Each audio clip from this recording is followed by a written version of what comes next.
So ఒకసారి ఇదే issue మీద వి ప్రకాష్ గారితో మాట్లాడదాం. అసలు ఈ హెడ్మా ఎన్కౌంటర్ గురించి. సార్ నమస్తే అండి. నమస్తే సరిత గారు. హిడ్మా ఎన్కౌంటర్ అనేది వస్తున్నాయి వార్తలు చూస్తున్నారు మీరు.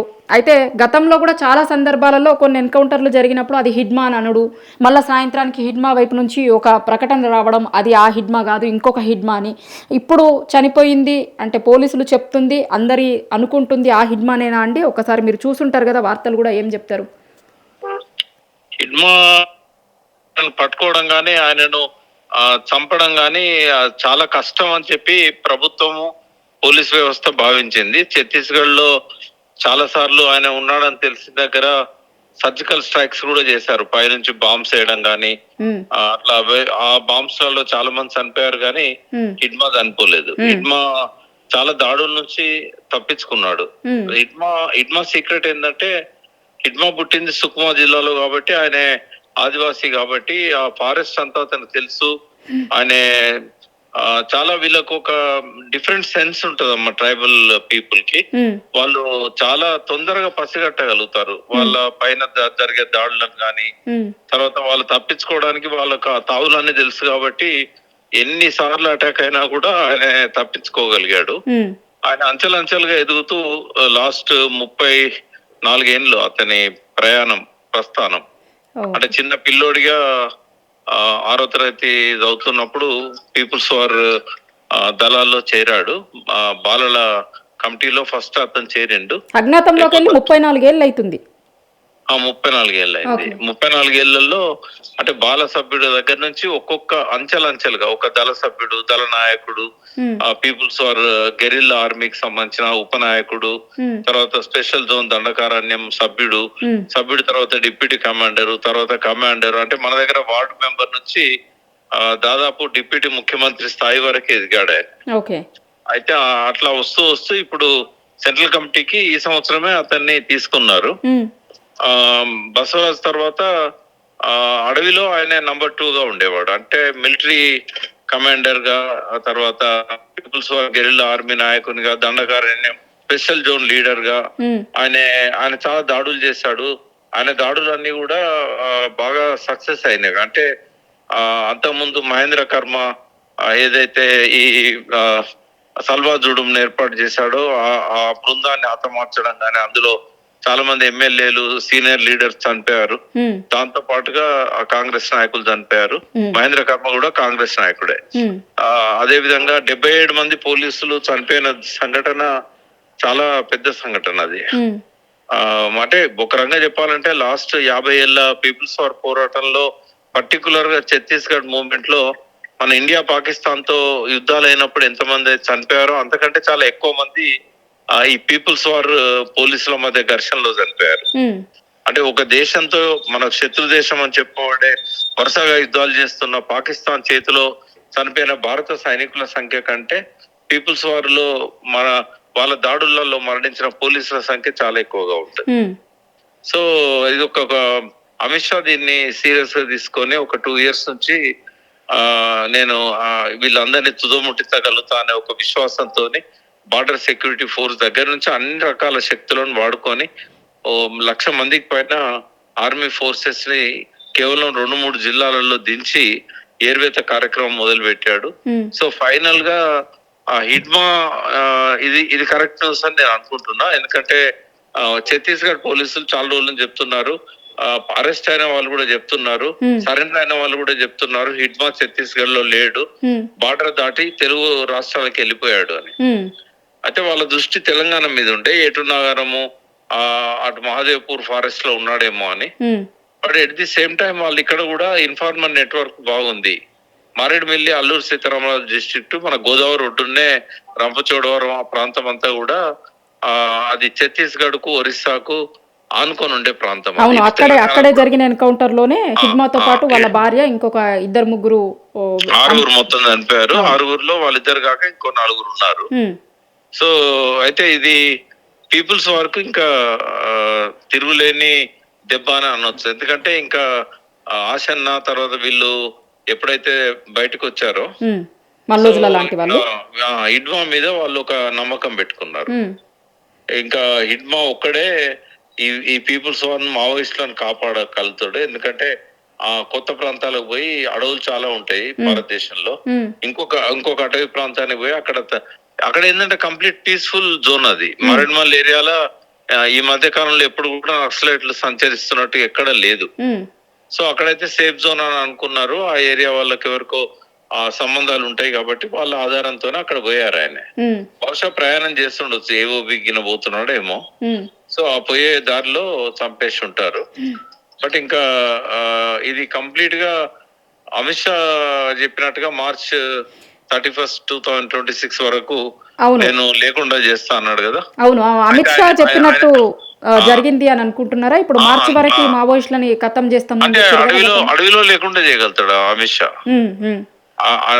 అడవిలో ఉన్నా కూడా వాళ్ళ మూవ్మెంట్ కట్టేలు అవుతుంది కంప్లీట్ గా. అంటే పోలీసులు గుర్తుపట్టే వాళ్ళేమో బయట ఎక్కడికన్నా వెళ్ళిపోవాలి, లేకుంటే సరెండర్ కావాలి, లేకుంటే ఆర్మ్స్ అప్ అయిపోయి వెళ్ళిపోవాలి. అంటే వాళ్ళు చాలా రోజుల నుంచి చెప్తారు కదండి, అయితే లొంగిపోండి లేకపోతే చనిపోతారు, లేదంటే చనిపోండి అనేది వాళ్ళు ఒక స్లోగన్ గా తీసుకొని వాళ్ళు వినే మూడ్ లో లేరమ్మా. మొన్న బయటకు వచ్చిన వాళ్ళనే డెత్ వారెంట్ ఇష్యూ చేశారు కదా, చంపేస్తామని చెప్పి. అంటే నేను ఎప్పుడు ఈ పదం వాడలేదు. ఇది మూర్ఖత్వంతో తీసుకుంటున్న నిర్ణయం. ఇక వాళ్ళకు తానే అంటే తందాన అనేటోళ్ళు మన హైదరాబాద్ లో ఉన్నారు, విశాఖపట్నంలో ఉన్నారు, దేశం అంతా ఉన్నారు. వీళ్ళు ఎప్పుడు అడవులలో పోరు, వాళ్ళని మాత్రం యుద్ధం చేయమంటారు. అంటే వీళ్ళ సపోర్ట్ చూసుకొని ఆ మేధావులు ఏమనుకుంటారో మనం బయటకు వస్తే అని వాళ్ళు అనుకుంటారు. ఈ మేధావులంతా సమాజానికి పనికి రాకుండా తయారవుతున్నారు. ఎందుకంటే ఆ రోజు ఆశన్న బయటకు వచ్చినప్పుడు చెప్పిండు, ఇది మా సరెండర్ కాదు, మేము పోరాట రూపాన్ని మార్చుకుంటున్నాం, ఇంకా మాకు తుపాకులు అక్కర్లేదు కాబట్టి తీసుకొచ్చి సరెండర్ చేసాం. 100%, 1000% ఆశన్న తీసుకున్న లైన్ కరెక్ట్. బట్ వీళ్ళు వాళ్ళను చంపేస్తాం అనే స్థాయి దాకా పోయిందంటే మూర్ఖులు కాకపోతే ఇంకేంది. అంటే ఇప్పుడు ఈ ఎన్కౌంటర్ జరిగినప్పటి నుంచి కొన్ని గంటల నుంచి ఇంకా మావోయిస్టుల శకం అంతమైపోయినట్టే అనేలాంటి ఒక లైన్ నేను దాన్ని ఒప్పుకోను. ఎందుకంటే ఈ మూవ్మెంట్ బిగిన్ అయినప్పుడు కొండపల్లి సీతారామయ్య గారికి, సత్యమూర్తి గారికి వాళ్ళిద్దరే నడిపింది.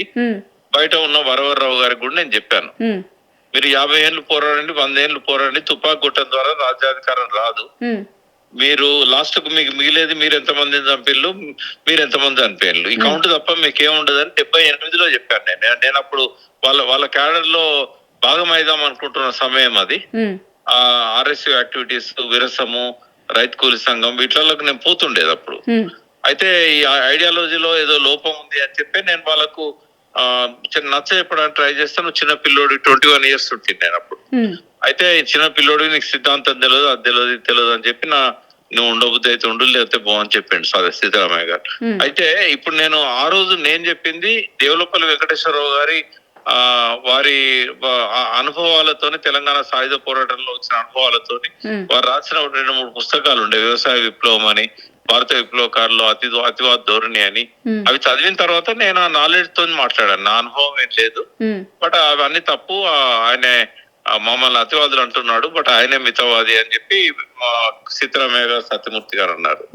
బట్ ఆ రోజు దేవులపల్లి వెంకటేశ్వరరావు గారు ఏం చెప్పారో ఇప్పటికీ ఆయన రాతల్లో మనం చూడొచ్చు, ఆ డాక్యుమెంట్స్ లలో. అంటే ఒకసారి ఆయన 1974-73లో రాసిన పుస్తకాలలో ఈ అతివాద ధోరణి అంటారు దీన్ని. ఇది మార్షల్ లెనిజం ఆలోచన విధానం కాదు ఇది. దీనికి వీళ్ళు ఇచ్చిన ఇంటర్ప్రిటేషన్ అనేది చాలా అతిగా ఉంటదనే ఉద్దేశంతోనే అతివాదం అని అన్నాడు ఆయన ఏం చెప్పిండో కరెక్ట్ గా 50 ఏళ్ల క్రింద ఇవాళ అదే జరుగుతున్నది. సో ఆయనేమో నిజాంకు వ్యతిరేకంగా సాయుధ పోరాటం చేసిన వ్యక్తి, ప్రజలు సాయుధ పోరాటం చేసిన పరిస్థితి అది. ఇక్కడ ప్రజలు చేయలేదు, ప్రజల తరఫున కొంతమంది దళాలు చేశారు, కొంతమంది వ్యక్తులు చేశారు. కొన్నిసార్లు పీపుల్స్ గెరిల్లా ఆర్మీ పేరుతోని 100 మందిని అందులో ఇంక్లూడ్ చేసుకున్నారు. సరే, అదొక ప్రోగ్రెసివ్ స్టెప్ అని అనుకున్నాం విప్లవోద్యమంలో. తుపాకీ ద్వారా రాజ్యాధికారం దిశగా వీళ్ళు పోతున్నారు, బటాలియన్స్ ఏర్పాటు చేస్తున్నారు, రాకెట్ లాంచర్ చేస్తున్నారు అనుకున్నాం. కానీ ఇక్కడ ఎక్కడ బ్రేక్ పడ్డదంటే వీళ్ళ రిక్రూట్మెంట్ ఆగిపోయింది. ఒకసారి రిక్రూట్మెంట్ అయిపోయిన తర్వాత ఉన్న వాళ్ళంతా రోజు రోజుకు వృద్ధులైపోతున్నారు. అంటే మా పీరియడ్ లో మాతో పాటు కలిసి నడిచిన ముప్పాల లక్ష్మణరావు గారు గాని ఈ బ్యాచ్ అంతా కూడా 80 ఏళ్లకు చేరింది. ఇంకా కొత్తగా యువతరం ఒక హిడ్మా తప్ప ఇంకొక ఆ ఆ స్థాయిలో ఎదిగిన లీడర్ మనకు కనబడాడు. హిడ్మానే అందరికంటే యంగ్ అక్కడ. ఆయన 44 ఏళ్ళు ఉన్నాడు ఇప్పుడు, చనిపోయే సమయానికి 45 సంవత్సరాలు. 81 లో పుట్టాడు. హిడ్మా తప్ప ఇంకొక యువ నాయకుడు లేడు అందులో. ఇప్పుడు హిడ్మా పోవడంతో ఏమైందంటే వాళ్ళ మొరేలు దెబ్బతింటది, వాళ్ళ ధైర్యము ఆత్మస్థైర్యం రెండు దెబ్బతింటాయి. హిడ్మా ఉన్నాడనే ఒక ధైర్యంతో ఇంకా చాలా మంది ఆదివాసీలు ఆ పీపుల్స్ గెరిల్లా ఆర్మీలో ఉన్నారు ఇంకా. కానీ ఈ దెబ్బతో ఏంటంటే చాలా మంది బయటకు వస్తారు, చెప్పక చేయకుండా వెళ్ళిపోతారు. చాలా మంది ఆయుధాలను ఎక్కడో డంపుల్లో పెట్టిపోతారు, చాలా మంది ఆయుధాలతో సరెండర్ అవుతారు.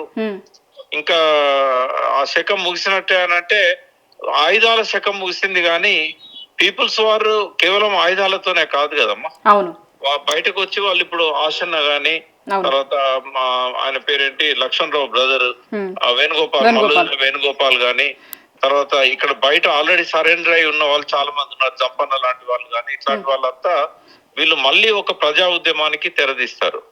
అంటే మావోయిస్టు ఆలోచన విధానం అనేది సాయుధ రూపంలో కాకుండా రాజ్యాంగ పరిధిలో హక్కుల ఉద్యమంగా, ప్రజల కోరికలను నెరవేర్చడానికి వాళ్ళ సాధన ఉద్యమంగా ఇది మళ్ళొక్కసారి తీవ్ర రూపం దాల్స్తుంది. ఎందుకంటే ప్రాణాలు ఇవ్వడానికి అడవుల్లో పోయిన వాళ్ళు నిస్వార్థ పరులు, వాళ్ళు ప్రజల్లోకి వస్తే ప్రజలు ఆదరిస్తారు. చాలా తొందరలోనే వాళ్ళు ఒక ఉద్యమ శక్తిగా మళ్ళీ మన మధ్య తిరుగుతారు, మన మధ్య ఎదుగుతారు. అడవిలో మాత్రం ఆయుధాల శకం ముగిసిందని చెప్పొచ్చు. Okay, thank you sir. Thank you. ఇది హిడ్మా ఎన్కౌంటర్ అయిండు, అది ఇప్పుడు వినిపిస్తున్న ఈ హిడ్మాది అనుకుంటున్న హిడ్మానే అని అనుకుంటున్నా అనేది వి ప్రకాష్ గారు చెప్తుంది. సో మొత్తం మీద వాళ్ళు అంటే అమిత్ షా చాలా రోజుల నుంచి చెప్తుంది, మార్చి కల్లా మొత్తం మావోయిస్టులని లేకుండా చేస్తాము అనేది వాళ్ళు చాలా సందర్భాలలో చెప్పారు. అటు దిశగా వాళ్ళు ప్రయత్నం కూడా చేస్తారు. అయితే లొంగిపోండి లేకపోతే చనిపోతారు అనేది వాళ్ళు చాలా రోజుల నుంచి చెప్తారు. అందులో భాగంగానే ఈ మధ్య కాలంలో కొంతమంది లొంగిపోయారు. మామూలుగా లొంగిపోవడం కాదు, వాళ్ళు ఆయుధాలతోని లొంగిపోయారు. గతంలో ఆశన్న లాంటి వాళ్ళు, మల్లోజుల లాంటి వాళ్ళు ఆయుధాలతోని లొంగిపోయారు. వాళ్ళు ఎప్పుడైతే లొంగిపోయారో ఆ రోజు నుంచి ఇంకా మొత్తం ఫోకస్ అంతా కూడా హిడ్మా మీద పడ్డది. హిడ్మా దొరికితే కనుక, హిడ్మా ఎన్కౌంటర్ అయిపోతే ఇంకా మొత్తం ఈ శకం ముగిసినట్లే అనేది అటువైపు నుంచి వాళ్ళు వినిపిస్తున్న మాట. కాబట్టి ఇప్పుడు హిడ్మా కూడా ఎన్కౌంటర్ అయిండు. సో నెక్స్ట్ ఏం జరగబోతుంది, ఇంకా అధికారిక ప్రకటన రానట్టుంది. అధికారిక ప్రకటన వచ్చిన తర్వాత ఎట్లా ఉండబోతోంది, ఇది పౌర హక్కుల సంఘం నాయకులు ఎట్లా స్పందిస్తారు ఏంటిది అనేది తెలుస్తుంది.